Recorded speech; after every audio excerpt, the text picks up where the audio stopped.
Welcome to another episode of the Speak the Language podcast. Today is Monday, August the 2nd. We're officially in August now, meaning next month is September, meaning that next month it's go time again, Jordan. Go time. Go time. Go time. It is go back to the woods time. Go back to the woods time. I am over summer. Yeah. That's what I'm sure, I know you get this all the time too. Folks that come down here and visit or whatever, they're like, how do you get used to summer in the South? Like in central Mississippi, Louisiana is just as bad. Alabama, all of it just as bad. You just deal with it. Well, the best comparison that I heard is, folks are like, you hear folks like in Minnesota and stuff like that, and they say during the winter it gets so bad they just stay inside. Yeah. That's what we do. Pretty much. We just stay inside. Go outside when you have to. I'm usually way more active as far as going and doing stuff than I have been this year. I love to fish. Absolutely love fishing. Yeah. I like fishing as much as I do deer hunting. Mm-hmm. And I've been one time this year. Yeah. Just crazy busy and everything we had to deal with kind of last year with the COVID, still residual effects. You got backtracked. Yeah, there's stuff. Residuals for sure. Man. People still ain't recovering from that. We ain't even went bass fishing. One time. One time. We went that one time. Yeah, so summer has a tendency to do that. And plus, if you think about it now, like if you go and chase turkeys until June, it kind of shortens your summer, you know? Well, that's a good thing. Zero complaints there. Very good thing. Like the last couple of weeks, I've been having several of my friends and stuff, on social, like, hey man, you been shooting your bow? Y'all got any trail cameras out yet? Oh crap, it's August. Yeah. It never really hits me until August comes around because I feel like, I don't know, I kind of float June and July as like almost the same thing. Yeah. Like it's June, July, they just kind of mix together with me. When August hits, I'm like, oh goodness. I saw it hit you. Yeah. Today, when I walked in the office this morning, I saw that bouquet sitting there. I was like, you done started thinking about it. Well, yeah. Well, just bare honesty. I didn't know what was what, and we can talk about this later. So, last year, during elk season, Brad threw that Arizona tag, and I was going to go with him. Yeah. And so, it would kind of, it'll show up in the shows. I don't think these have aired yet, but it was like Brad hunted, and then I got to hunt for like 3 or 4 days, and then we had to leave. Yeah. And the same thing. We're kind of in a similar situation this year because Wilbur drew an Arizona tag. Took him 24, 25, 26 years, something like that, to draw it. Your middle name is Go to Arizona. I guess so, but I'm not upset about it at all. That's what Will called me in the spring. We were actually turkey hunting at Kudzu Bluff, and Will called me, and he said he drew that tag, and he's like, are you going to go? I was like, heck yeah, I'm going to go. And so I thought I was going to kind of be in a similar situation. I was like, well, we'll get to New Mexico, and Will hunt first, and then I may have 2-3 days to hunt. You don't know, but we found out as last week or week before, they're like, no, you're going first. So I was like, oh gosh. Yep, you're up the bat. Time to so I was trying to get her dialed in, you know what I mean? Yeah, I need to do the same. I need to start shooting too. It's like it creeps up on you so dang fast. Yeah. It seems like the older I get, the busier I get, and that's stuff you don't think about you need to be doing, but I need to get my butt in gear and start getting ready. Yeah, well, for me, I've had years where, honestly, I can remember, I don't think I was ever more prepared than the first year I got an elk archery tag. Yeah. Because I just put so much time getting ready, and then I just internal monologue with myself. I was like, it's not like you got this figured out, I need to get ready. Yeah. So, starting every day now, I plan to shoot once a day, preferably twice a day if I can swing it. I've about gotten like you. I'm so busy that it gets away from you. But even if I can go out there and shoot half a dozen arrows, that's something. But I'm going to block out some morning time every morning. Yeah, build that muscle repetition of what are they? Is muscle memory? Yeah, muscle memory. Yeah. Well, that's what because I can remember talking about that the first year that I, well, hang on. We'll get into that more. We're about to dive straight into it and not talk about what we need to talk about first. First things first, since this is Monday, August 2nd, we need to cover our embarrassment story that we promised we'd cover for everyone. Mm-hmm. Also, quick tidbit before we do that, guys. If y'all enjoy this podcast, please take the time out to go to either follow us on Spotify if you listen to us there, or go to our page on Apple iTunes and leave us a rating and write us a review. That helps the podcast out. So, and it takes like a minute's worth of time. So help us out if you could do that. It's much appreciated. Y'all can give Lake like a rating on his looks. That'd be a good review. Then no. A scale of 1 to 2. Yeah. 1 being butt ugly and 2 being just ugly.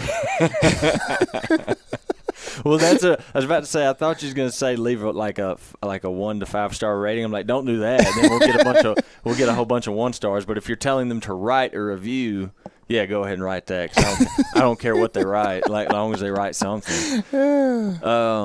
So we're gonna cover 2 stories this week. One of them is so this isn't a guy named Brett Deming sent this in. And all he said was basically, he's like, this is not a tall tale or an embarrassment story by any means. But I think he was just, the man's just proud of his family. I think they had him a strong 2020 and 2021 turkey season. I'm trying to skim over this real quick. Spring 2020, both my daughter Emily and my wife Amy got their first turkeys. Emily was 15 at the time and had just overcome her fear of the shotgun. That's awesome. Spring 2020, they filled all 3 tags. I think he videoed his daughter killing hers. All obviously very excited, all of them. Went out again in the spring of 2021, filled 2 out of 3 tags. Unfortunately, due to an injury, his wife was unable to sit for a long time. Primos Deadly Double Call has always been my go-to for years now, bagging turkey after turkey.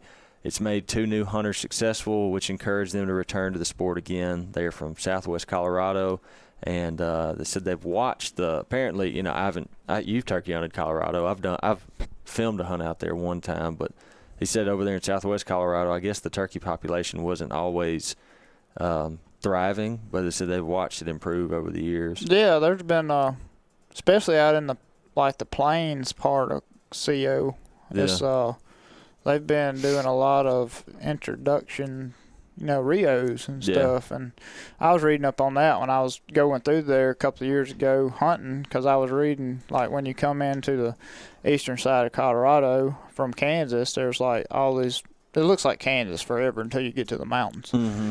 And they've been reintroducing Rios there for the last 15 years or so, and they're starting to get pretty good numbers. So yeah. That's kind of like the southwest portion too, is that kind of plains and not as much mountainous. Yeah, I can remember, man, when I was I would have had to have been like 9th or 10th grade in high school. My family and a couple other families went on a Thanksgiving trip to like Wyoming. Mm-hmm. And we'd never seen snow in my life before. We're driving around Wyoming. We drive past this big snowy field, and there's like this big flock of turkeys. And I was like, oh, I'd never laid eyes on a Merriam.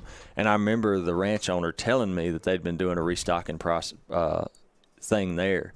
And that was the first time I'd ever heard of a restocking, initiative of the NWTF, trying to, reboost the population that way. But anyhow, so that's awesome. They got his 2 girls loving turkey hunting. Yeah. So Brett Deming, congratulations to you and your family. Thanks for sending that in. We haven't. That's the first story we've gotten like that sent in to us. It wasn't really embarrassing per se, but he said that. But I ain't against sharing that kind of story. He's using a Primos Deadly Double and got his wife and daughter involved. So that's awesome. Congratulations, Brett. So this next story, this is out of all the embarrassing stories that we've gotten sent in to us, this one's on a different level. Uh-oh. Yeah, this one, I don't know. I'll put it this way. I think this guy that sent this in didn't ask me to leave his name out, but I imagine he would want me to, just because of the subject matter that we've got here. So, sir, if you're hearing this story, don't worry, because I'm going to keep this anonymous. But this is an interesting one, to say the least. All right, and I'm going to try to read this slow enough where I don't, get lost in the words and slip a name out. I'm just going to read this word for word. Okay. This podcast is brought to you by Elk Hunt, the app that has completely changed the game and helps you increase your success rates every time you go out in the field. It's something that we legitimately use every single day. Doesn't matter if we're talking elk hunting, deer hunting, duck hunting, upland hunting, bass fishing. It does not matter. We don't go a day without using Elk Hunt. Public and private land boundaries, the new crop filters, the new 3D mapping system. There is not a time where Onyx cannot help you, and they update it all the time, which helps you increase your success rates. So go and check out the Onyx Hunt app today. Use the promo code PRIMOS20 to get 20% off your Onyx Hunt membership. So here's a never-been-told-before embarrassment story. So I am deep in a deer camp in central Mississippi where I do most of my turkey hunting. I was out mid-February doing some scouting and noticed a ground blind in one of my typical spots with bait scattered all around it. Yeah. So, you get the interesting part right off the bat.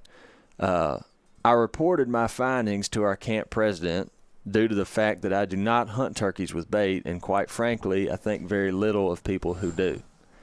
Fast forward to the second weekend of the season, I walk into a section of pines I always hunt and hear a gobbling bird approximately 200 yards down an old road. I eased in to make a setup and hopefully catch the bird off the roost. Okay, so I guess he's there before daybreak. The bird continues to gobble until he flies down. Shortly after he flies down, he marches into my setup without a sound. I kill the turkey at 40 yards. Went to fetch my bird and gather my belongings next to a tree that I could sit by. After sitting for half an hour or so admiring the bird, I decided to pack up and go home. I stood up and turned around to walk out of the road when I heard someone whistle. As I look over, I noticed two game wardens walking my way. Knowing I had done nothing wrong, I proudly walked their direction. When we met each other, I realized we were standing right in front of the blind I found in February. Then I realized they were suspecting me to have shot the bird over the bait. Yeah, this story escalates. They asked me where I was sitting when I killed the bird, so I took them there. Luckily, I had left an imprint on the pine straw, so it was obvious that I was being honest. Unfortunately, the tree I had shot the bird from was a little less than 100 yards from the last piece of bait they had found, so I was cited a ticket. While all of this was going on, I realized said club member that he had suspected to being the culprit of doing all this in the first place, putting out the ground blind and the bait and all that. I had the bright idea to take them to that guy's location to be checked, and I was right. When they went to his location, he was in another blind identical to the one that he had already put up. So this dude, well, I'll keep reading for now. When they went to his location, he was in another blind identical to the one that I was near, bait scattered all around it. I was still sighted, but they did allow me to keep my turkey because I think they realized that this dude wasn't trying to do anything wrong. I think they found it to be an honest mistake. Yeah, he was done bad by somebody else. Yeah, so fast forward to the next spring season, and he says he sees an article he sent a screenshot of it, but he sees an article that was put out about law enforcement catching turkey hunters doing nefarious things. And you can't tell that it's him in the picture, but he said the picture is taken of that day because it's from them walking away. And he said he had no idea, a picture was taken, but that's what the picture's from, is that day when he got caught and then the other guy got caught. Oh, gosh. So that is quite the tale. Yeah. That's something, we've always been so observant when we go to new places hunting because of that reason. Like, you never know what somebody else is doing that could get you in trouble. I have heard of stories like, not identical to that, but like that before. You know, I've heard of guys, and then quite frankly, I've spoke to, other than hearsay, I've talked to guys that I know personally that have experienced things like that. Yeah. You know, they're hunting and then they go, dude, I legitimately had no clue. You know, like I'm walking out and boom, they walk up on a bait pile that someone left. Yeah. Which is, I mean, that can happen if you're hunting in like a club type setting, you know. Heck, it can happen on public land. Yeah. I have a friend of mine that walked up on a bait pile a mile away from any road on a national forest this year. Yeah. And, you know, if he would have been checked in that area or a warden would have known about that and sitting on it, you know, I mean, he would have got ticketed for hunting public land around bait. He had no idea it was there. He had no clue it was there. Well, I think it was, I mean, didn't old Dave put out a post a few weeks ago about all the crawls that he found or had, you know, like bird seed and all kinds of stuff in them, which, I mean, it's unreal to me that all that goes on. And well, the thing is, like with this guy's story, and again, we didn't say the guy's name, and I've never met the guy. Yeah. I mean, apparently he's from Mississippi, but if a guy, I mean, it's one thing, you know, if you're just putting out bait, I mean, I guess you can try to be a little bit more slick with that, but this dude was just ground blind and bait all around it, like wasn't even trying to be like, I don't know. I can understand the guy's irritation. You know, if he's just trying, that guy sounds like in that story, if he's being honest, and let's assume he is, and you know, he's just trying to go turkey hunting, and then unbeknownst to him, he's technically hunting illegally. Yeah, I mean, it's absolutely crazy. So, yeah, that's I would put that within the bounds of being an embarrassing story. Very much so. I would not like that to happen to me. You're out there minding your own business, and boom, you're bushwhacked by somebody else's wrongdoing. Yeah, which, shoot, the game wardens are doing their job. You know, they found this set up, and they're like, well, we're going to catch the guy that's doing this. Absolutely. Rightfully so. Absolutely. Which sounds like they ended up doing, you know. Well, okay. Just follow the laws and have fun. Yeah. Hey, what's wrong with that? Well, yeah, exactly. Ain't no reason to do all that. Break a law. So, yeah, going back to, I know we took a long detour there, but if we kept talking about that archery talk, we would have bypassed all of the introduction obligations and talking about these embarrassing stories that not only did we promise we'd do, but I've genuinely gotten some entertainment out of doing. Yeah, so. That's tough luck for old boy there. Yeah, it is. And that, like, both those stories got sent in around the same time, and they both happen to be turkey hunting related, you know, so that was kind of funny. But, so, yeah, going back to it being August and trying to get ready, it never fails, to be quite honest, and I'm sure you get it too. We have folks ask us all the time kind of bow hunting related. They want bow hunting related podcast topics. They want bow setup podcast episodes.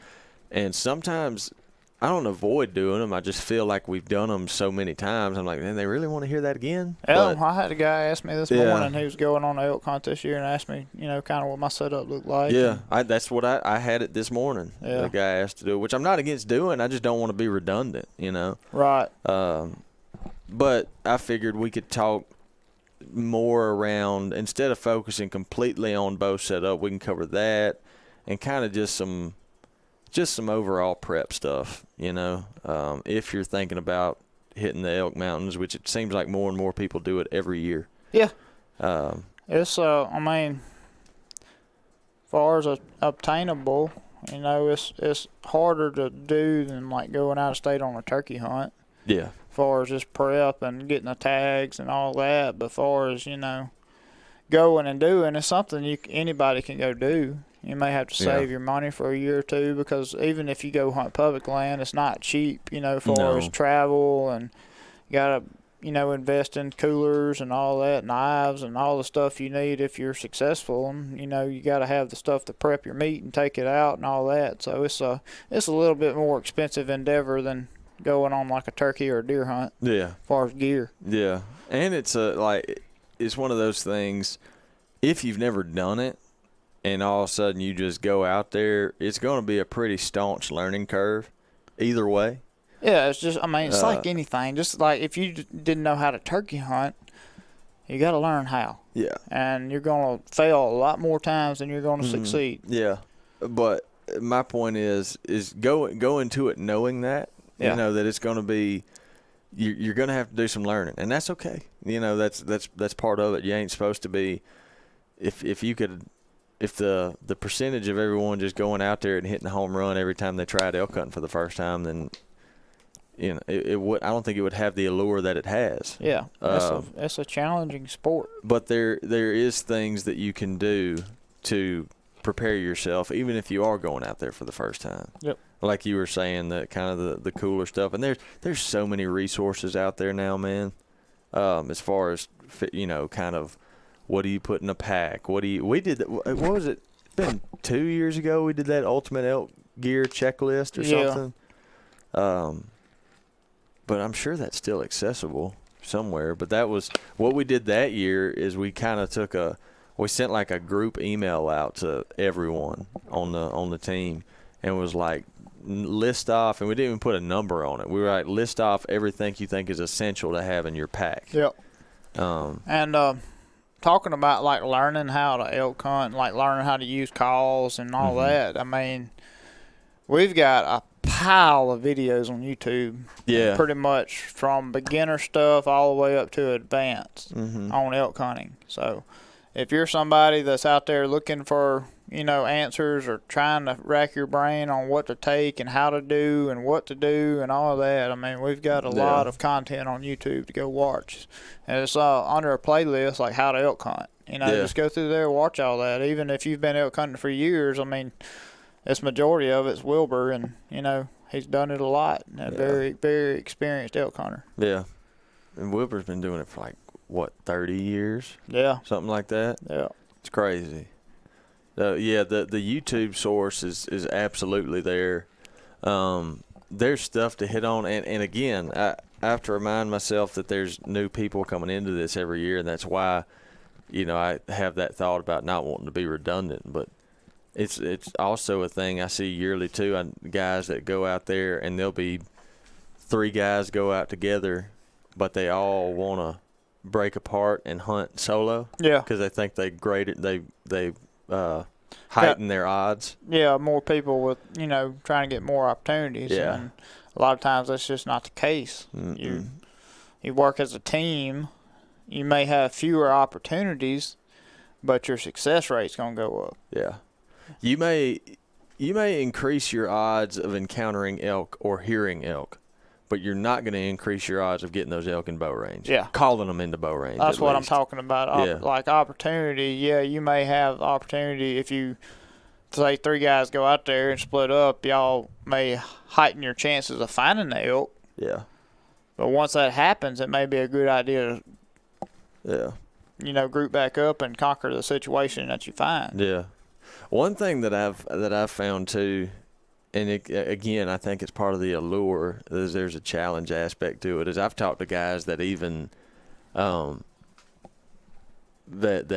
did the have a buddy to call and that sort of thing, and the fallback method, just learning how to set up, like where to stand. And I ran into a guy. This has been at the NWTF a few years ago, and he was showing me videos because they brought him a little handy cam, and he had them on the videos on his phone. And I think over the week they had, or however long they were there, I don't know, it could have been a week, could have been 4 weeks. They had like 3 bulls come into bow range, and the poor guy did not get a shot at either of them, just because of the way the elk came. But again, that's just going out there and doing it, and figuring out. Which, I mean, that could happen even if you've done it for years. But you know, a lot of people kind of know the call-through method on turkey hunting. Somebody back there behind you yelping, hopefully to make that gobbler, if he's hang him up, at least in gun range of the shooter, you know? Yeah. Well, with elk, a lot of times that bull, if he's coming to you calling, he's going to come straight at you. Mm-hmm. So getting the opportunity if you're bow hunting and you're calling, getting the opportunity of getting a broadside shot at an elk is very, very tough. Mm-hmm.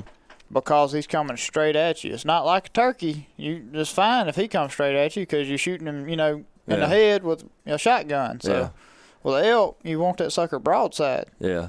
Because you ain't going to hardly find a setup that's going to push through the front end of elk. You got a spot big as a softball you got to hit. Yeah. There's a lot of moving parts. And I'll speak to that because, I don't want to talk down about anybody, but there's several videos. I mean, YouTube is such a content source these days. Mm-hmm. And there's several videos there, guys shooting elk front on. And, I'm not talking down about those guys. I'm just saying, like, to your point, I would not set up wanting that to be. Brad was the first person, Brad Ferris was the first person, because he's the first guy that I went with to really, like, pound into my head these things that he believed in with elk hunting. Mm-hmm. And he told me he will not even consider a front-on shot. It's a lot of room for error there. Yeah.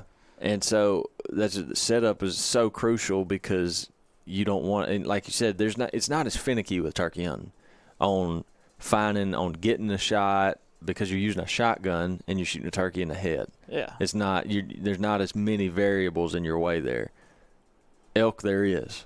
So it's the front on shot thing, all I'm saying is I wouldn't watch a video like that going, oh, that you just got to shoot them like that. That's easy.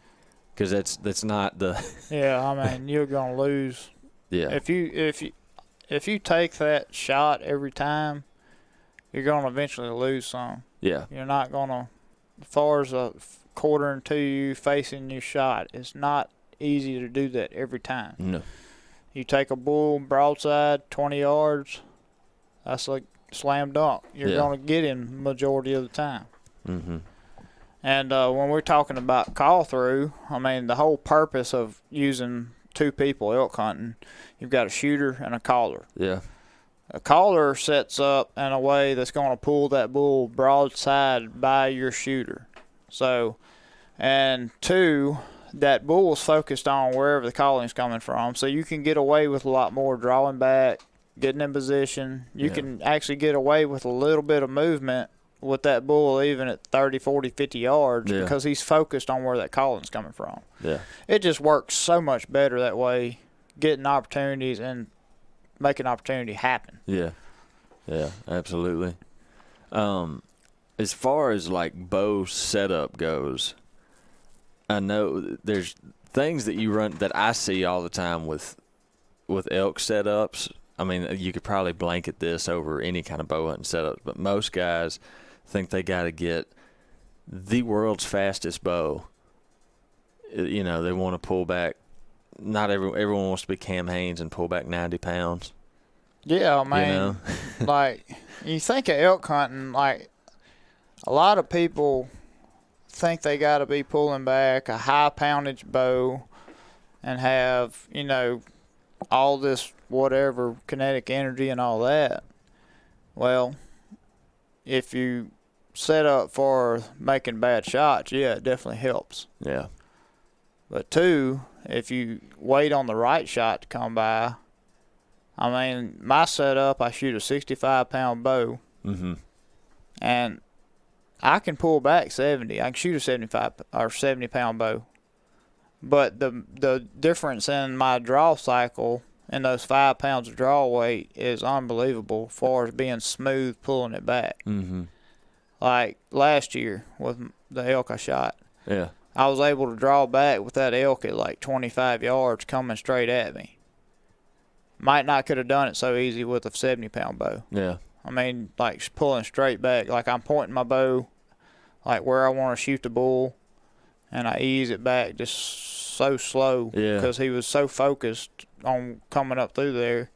If you got to put any power behind it and move your arm or whatever to get that 70-pound bow back, that may be the difference in him. You're caught. Him catching you with your pants down. Yeah. Like with me, I'm a new elk hunter. Yeah. As far as shooting one. And one thing I have trouble with is making the decision when's the time to draw back on him. Yep. That's the biggest learning curve I have had since I actually started like holding the bow when we were elk hunting. I was like, do I pull back now? He could stop back there and I have to hold this thing back for 5 or 10 minutes.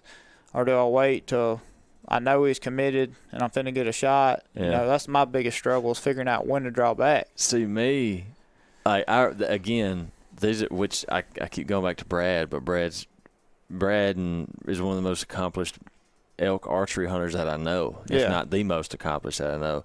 And he always drove into my head, said, draw back the first chance you get, you know. And so I can remember, you know, I was talking earlier about the most I was ever prepared was when I got my first archery tag. Yeah. I would go out there to that range, the same range I was at this morning, and I'd get my iPhone, I'd set it on timer. And I'd start out at like a minute, and I'd go up to 2 minutes. And what I would do is I'd just sit there and hold draw.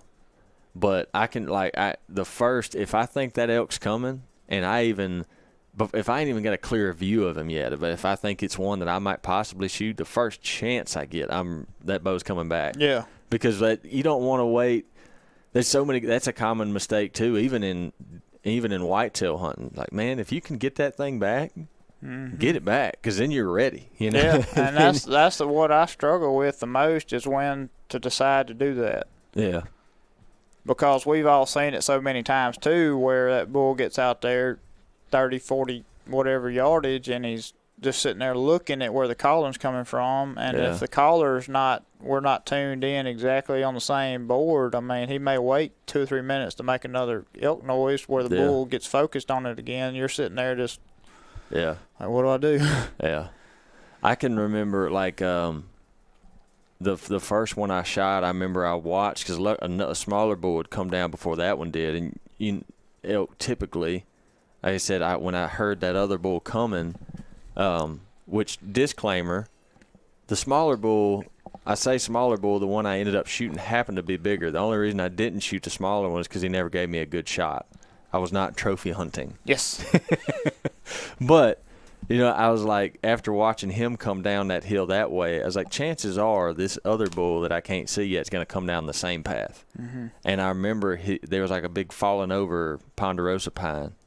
And I was like, as soon as that bull's head goes behind that pine, I'm drawing. Yeah. And that was what I'd learned from Brad. Same thing happened the last one I shot with my bow.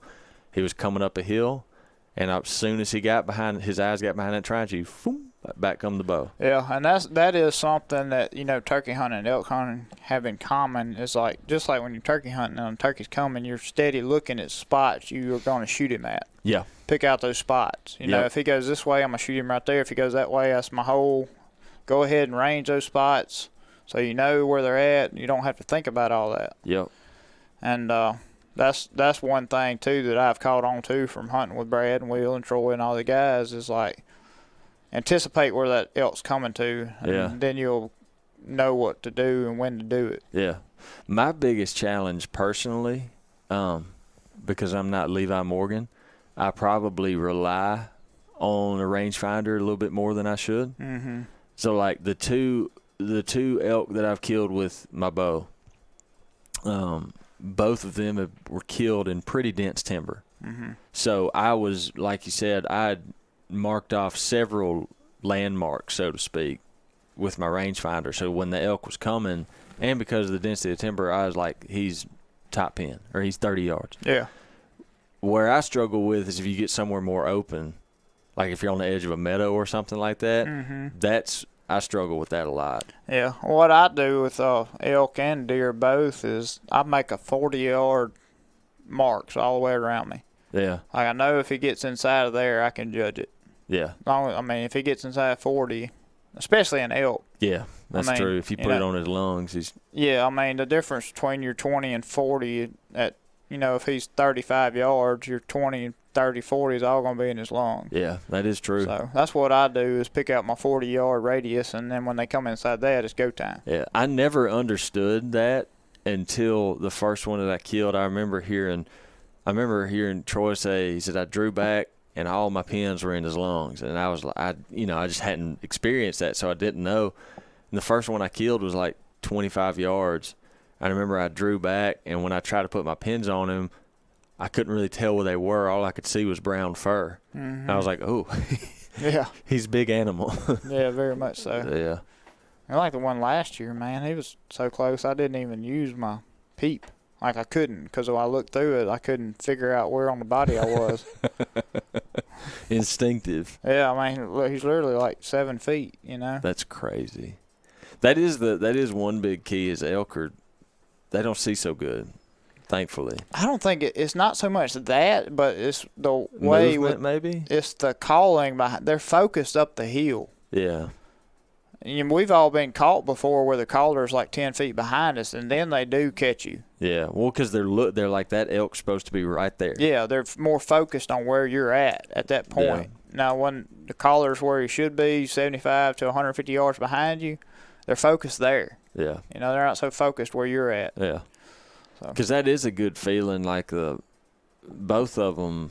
I know for sure because the first one that I was able to kill, like that bull had no clue anyone was that we were anywhere near where he was. Yeah, he was walking down the hill towards Wilbur. Towards Wilbur bugling. Yep. That's the only thing he was thinking about. Mm-hmm. And that's the way, because then you have to do this sometimes. Sometimes this happens even if you do have a caller, back behind you because he gets whiff of you or catches you drawing something.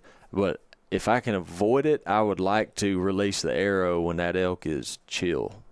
Yeah. I don't want him keyed up, And sometimes, I mean, you have to stop them because they're going towards the collar so fast. But even then, even then, it's not like they're not like on edge. You're not like a stomping doe. They're just like, what was that? They're not keyed up. You know what I'm saying?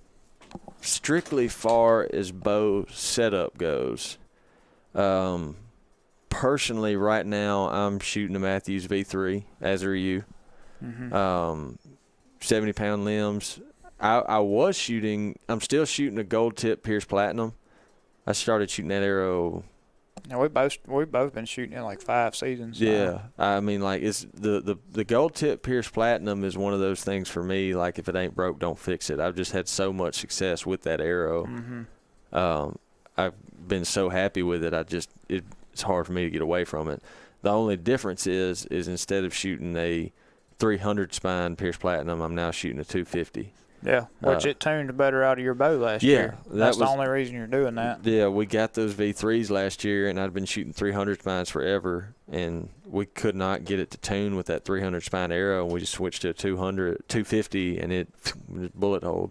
Yeah, that's the like when you get a new bow, you can't just assume that setup you've been using out of your old bow is going to work with your new bow. You got to tune it to the new bow. You got to tune your setup to that. Mm-hmm. Yeah. And again, going back to what we said earlier, yes, 250 spine. And if somebody doesn't know what that means, that's the stiffness of the arrow. Right. How stiff the backbone. We call it the backbone. Like when you take that arrow in 2 hands, on both ends there, and you flex it, on gold tips, the lower the number, the stiffer it will be on flexing. Yeah, and heavier typically. Yes, because it's got more of a wall built into it. Yeah. So again, back to what we were saying earlier, if I shot, because like you said, with gold tips, the smaller the number, the thicker the spine. So if I were to shoot a Pierce Platinum 400 spine, yes, my bow would probably be a lot faster. Mm-hmm. But I don't want that because it won't tune right. That 250 spine, you can't make it tune any better. I guess that's peak performance, I feel like. Yeah, I mean, and the deal with paper tuning a bow, like, it's pretty important because if you get an arrow that's flexing coming out of your bow a lot, like too much, it's taking a lot of the energy away from your setup to straighten it out because it's flexing coming out of your bow, if that makes any sense to somebody listening to this. Yeah. I mean, because if you imagine a nail, if you're driving a nail into a piece of wood and you take your hammer and you hit it, but you only hit the side of the nail and it, you don't get the full blunt of the hammer, the force behind the hammer to hit the nail, so it's not going to go in very far. Yeah. Well, if you hit that nail just dead on the head, it's more likely going to go in a lot farther. Yeah. Same way with the bow setup. Mm-hmm. So if your bow's shooting straight as far as tuning, you've got a lot more energy behind that arrow. Yeah. And I still know a lot of folks that if you bring up paper tuning, they're like, yeah, I did that one time 5 years ago. Mm-hmm. And bows change, especially during the break-in period. Yeah. Like stuff stretches on them, it flexes. Like a bow has to get broke in just like a baseball glove. Yeah. Well, and I used to never pay attention to those things because I didn't know any better. And I remember I was talking to Tim Gillingham one time because he works with gold tip arrows, and he said ignorance is bliss until you miss. And because I was like, that was genuinely that was my mindset. I was like, man, I can hit the target without paper tuning, and I don't need a paper tune. But once you learn how all that stuff works, you're like, all right, now that I know these things, there's no reason why I shouldn't get my bow functioning at its peak, the best that it can. So yeah, that's 250 spine, Pierce Platinums. I'm shooting 100 grain Rage, hypodermic plus P. Mm-hmm. And what that is, it's a little bit smaller cut.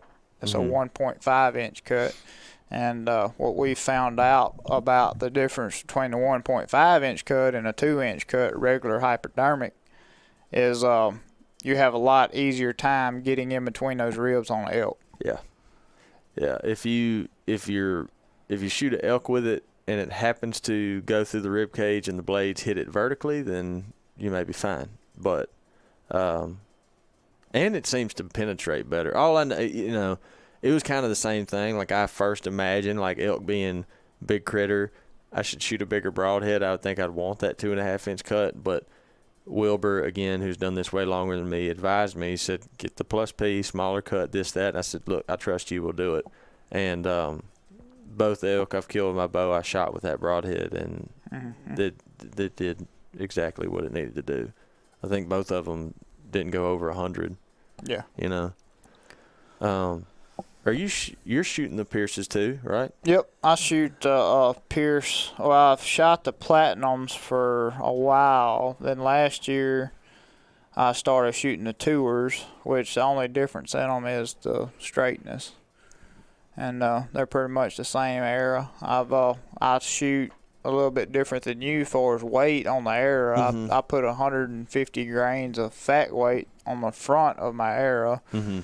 Which is just what tunes good out of my bow, and I do like that little bit more weight. I do sacrifice speed, but I have yet to have anything as far as stop me on penetration, you know.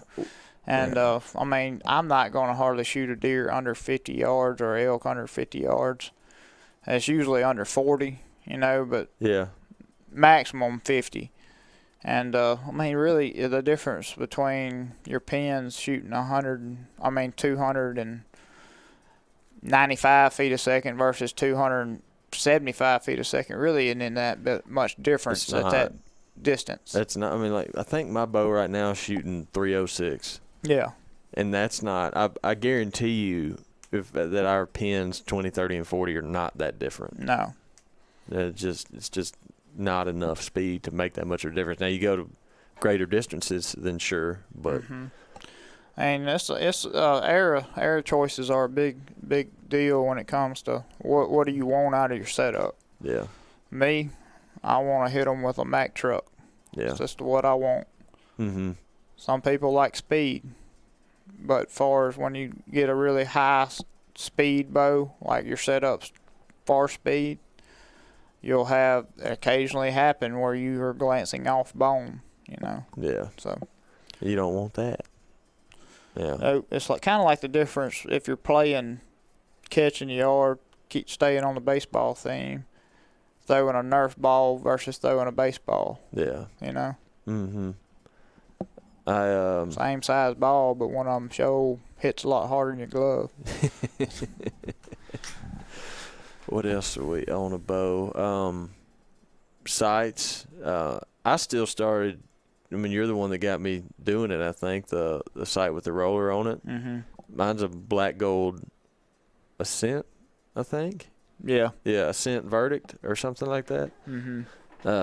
I shot a 5-pin for a while that did not adjust.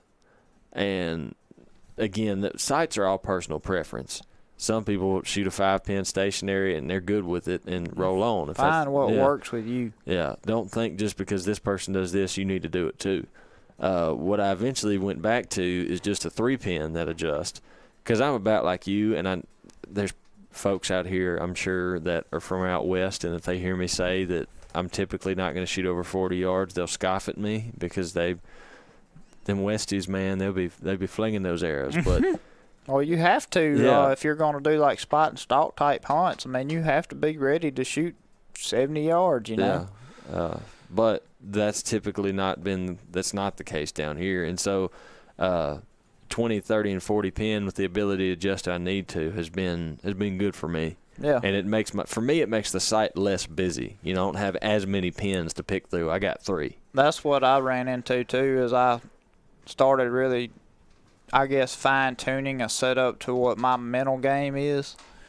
And I shoot a 4-pin sight, which on the black gold you can choose the size of your housing too.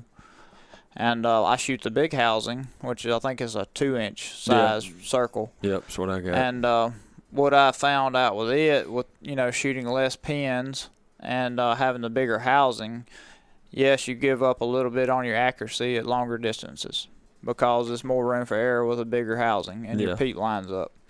But what I found out too, as far as hunting setups, that bigger housing and a bigger peep allows me to be able to see a lot better right at dark. Yeah.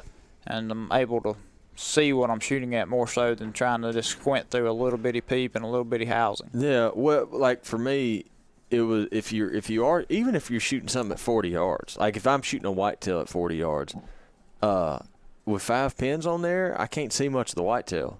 Yeah. Especially if he's through the woods. And then you got to kind of like, okay, that's 20, 30, 40. You got to kind of count them down. You know, it's something else to think about mentally, and I'm not good at thinking very much at all, so I want it simple as possible. I shoot better archery wise when I'm not thinking about it too much. You know, it's the same thing. If I start overthinking it, if I start going, he's about 42. If I put my 40-yard pin this many inches above, that's when I'm gonna mess up. Yeah. And like talking about that scenario with me, I always say he's 35 yards. Well, with my mind, it just registers better to put my longer range pin lower on the deer rather than going high with the shorter range pin. Yeah. Like, say a deer's 35 yards, like I'll put my 40 at the bottom of his heart. Yeah. That's just what registers better with my mind. Somebody else, they may put their 30, higher on the deer. Yeah. To make up the difference in range. I still think a point to go to there on is even if you're doing that. So like say this is me, I don't know if you do this as well, but like say I'm going your method and there's 35 yards, I want to put my 40 yard at the bottom of his heart like you're talking about. Mm-hmm. I'm still not, when I'm going through the shot process, I'm not going to put my eyes and see, okay, yeah, the 40's on the bottom of his heart, and then kind of just acknowledge my 30-yard pin and kind of float. Like if I'm going with my 40-yard pin is going to the bottom of his heart, I'm burning that pin right there. That's where all my focus is going. I don't try to look in between the pins. Exactly. Yeah. That's what I'm getting at. If you start looking in between the pins, for me, then I don't have a target to focus on. Right. I'm looking at a larger area. Yeah, that's what I do. You pick a spot and you burn that spot. Pick out a hair, and that pin goes right there until you pull through and shot. Yep, no doubt. It's a lot that goes into it, man. Like you're talking about, you're going to shoot every day. Yeah. That muscle memory makes it so much easier when it's go time. Yeah. Because you pull back, you don't have to check your form, you don't have to go through all the steps that you can severely mess up on in the moment of crunch. I can remember looking back, because again, it's no secret anyone that, and I'm not the only one that does this, but I know y'all kind of heckled me before. I get wound up after I shoot something. You say. And so, well, I can. The bull, like the first one that I shot.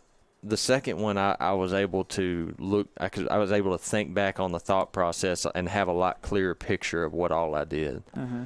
But the first one I killed with my bow, I can remember hearing the bull and going, he's coming. And I remember seeing the first glimpses of him and going, oh man, yeah, we're shooting him. I can remember seeing the tree and going, when he goes behind that, I'm going to draw. Now, as far as like anchoring and when I decided if I stopped him or, all that's kind of a blur. And so what made me realize that, talking about the muscle memory thing, is I remember going back and looking at the GoPro angle. It was live, and you can see me drawing back in it. And there's a thing I always did. I kind of got in the habit, when I find my anchor, I'd put the tip of my nose on the string. Mm-hmm.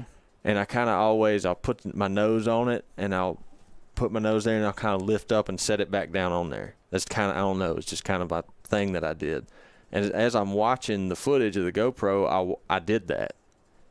And was I consciously doing that? No. But like I said, I'd done that so many times that I went through my same routine. Because there's a bull coming charging in that I've never shot an elk with my bow. I'm not thinking about my drawback form and pulling through the shot, Yep, but it's something that can make or break you if you do not have that muscle memory. Like, if you're not doing it correctly to start with, you're definitely not going to do it when you're under pressure. No.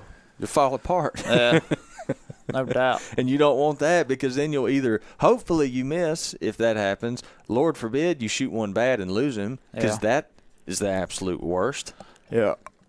So, yeah, it's practice is everything, man. But that's not reinventing the wheel. Everyone knows that. And you just got to remind folks sometimes, remind myself. And in my opinion, you don't have to go out there every day and shoot 3 or 4 dozen arrows. As long as you go do it, shoot a dozen. And they call it good, because you're not going to shoot at an animal a dozen times. You got to get it where you got to get it right the first shot. That's true. That is true. You don't get a warm-up shot. You got to do it right the first time. He starts bugling, let me shoot the dirt right quick. Let me double check. And that's one thing, has helped me a lot, is like, you go out here and shoot. I used to, and I'd be like, okay, get some warm-ups in, then I'll really focus. Yeah. No, you focus from the first one. From the first one. Yeah. One thing is I started doing this, I don't know, ever since I got the opportunity to start hunting them myself, but this translates over to whitetail hunting as well. But putting your practice in the most realistic situations possible. Mm-hmm. And what I mean by that is I'll go out there. Now, I won't do this every day, but especially when it gets closer, I'll start doing it. I'll put an elk call in my mouth and start practicing doing that. I've had, I think only one I've had to actually stop before I shot, but still, if you're not used to doing that, that's an extra thing, Yep. And so even if you're practicing whitetail stuff, you know? Practice stopping them, Practice stopping them. Practice, not how many guys you see they do that the first time they go, man, and they shoot immediately. Oh yeah, and like on elk, you gotta think, like, when they're walking, their stride, I don't know how much ground they cover in one step, but it's like 2 or 3 feet. Yeah.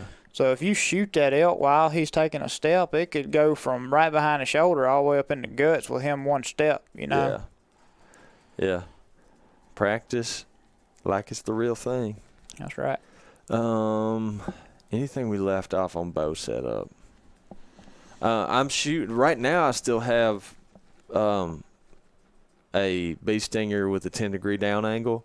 Then I have a back bar on there, but I don't believe that to be my same stabilizer setup when elk season gets here. I'm going to a counter slide, a bee stinger. Isn't that what it's called? That's what I've been shooting. A bee stinger counter slide. 3 seasons now. I shoot a 15-inch counter slide. Yeah. And why I do that is because it's more compact. Yeah. It's less things to get hung up on. It serves the same purpose as a V-bar on your bow. Yeah. To offset your sight weight and quiver weight if you shoot with a quiver on. Mine's just offset the sight weight. Yeah. And I started shooting that thing. I guess I think this will be like my third or fourth season to shoot with it, and I absolutely love it just because you can really tune it to balance your bow out right without having stuff hanging off. Yeah, well, that's what led me to go in that direction is I saw how much you liked yours, and it does seem a lot more compact. Yeah, it serves a purpose for sure, and that's to get your bow balanced, not so much to take off vibration dampening, because all these new bows, they don't vibrate anyway. It's all about balance. You want the balance right when you pull back and you look at the bubble on your sight, you want it level. Yeah. As soon as you pull back, and that comes from balancing your bow. Yeah, ain't no doubt. So we got the bows, we got the arrows, we got the broadheads, we got the stabilizers, we got the sights. We leave anything out? I don't think so. We can go in more depth on it at another time too. Yeah, I'm sure this will spark other questions, but I don't know. It's kind of fun. It's even time to start talking about this stuff. Yeah, I absolutely love archery hunting. I love bows, tinkering around with them. I probably tinker too much. Yeah, well, that's all right. I'm even excited now. Like I got up this morning knowing I was like, I'm shooting my bow this morning. I got fired up about that. Yeah, because I'm like, it's time. Yeah. All right, boys and ladies, thank y'all for listening as always. Hope you enjoyed this episode. Again, if you find yourself with an extra 10 seconds on your hands, go to our page on Apple Podcasts, give us a rating, write us a review, follow us on Spotify Podcast or any other platform. We're out there on just about all of them. We really appreciate it. Helps us out. If you have any stories that you would like to be featured, again, obviously, if it's a sensitive story, we'll leave it anonymous like we did the one today. But this has been fun. You can send those in to the Instagram page, Primos Hunting, or to mine or Jordan's personal Instagram pages. Or you can email them in to primoshuntingpodcast@gmail.com. And that is it. We're going to wrap this up. Hope you enjoyed the show. Thank you for listening to the Speak the Language podcast.